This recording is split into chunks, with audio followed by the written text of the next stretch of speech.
সম্প্রতি বিজিবির প্রোগ্রাম শেষে ঢাকায় ফেরার পথে সাংবাদিকদের বহনকারী বিজিবির বাস সাতক্ষীরা থেকে খুলনা মহাসড়কে সিমেন্ট বোঝাই কাভার্ড ভ্যানের ধাক্কায় রাস্তার পাশে ছিটকে পড়ে। ওই বাসে ক্র্যাবের বর্তমান ও সাবেক নেতৃবৃন্দ সহ ৩৫ জন সাংবাদিক ছিলেন। দুর্ঘটনায় অনেকে আহত হলেও অলৌকিকভাবে সবাই প্রাণে বেঁচে যান। এই প্রেক্ষাপটে শুকরিয়া আদায় করে শুকরানার দোয়ার আয়োজন করে বাংলাদেশ ক্রাইম রিপোর্টার্স অ্যাসোসিয়েশন। শুক্রবার বাদ জুমা সেগুনবাগিচার ক্র্যাব কার্যালয়ের ৩য় তলায় অনুষ্ঠিত হয় শুকরানা দোয়া ও মোনাজাত। মোনাজাতে সবার সুস্থতা কামনা করে বিশেষ মোনাজাত করা হয়।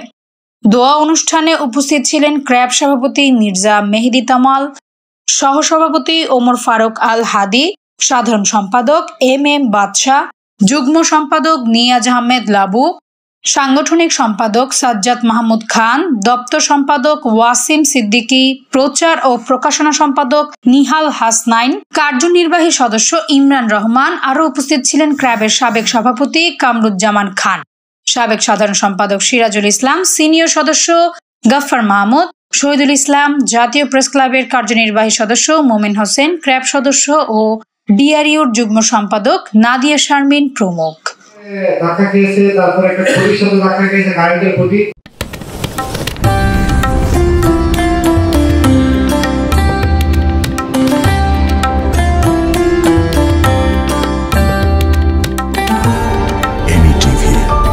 স্বাধীন বাংলার স্বাধীন কণ্ঠ।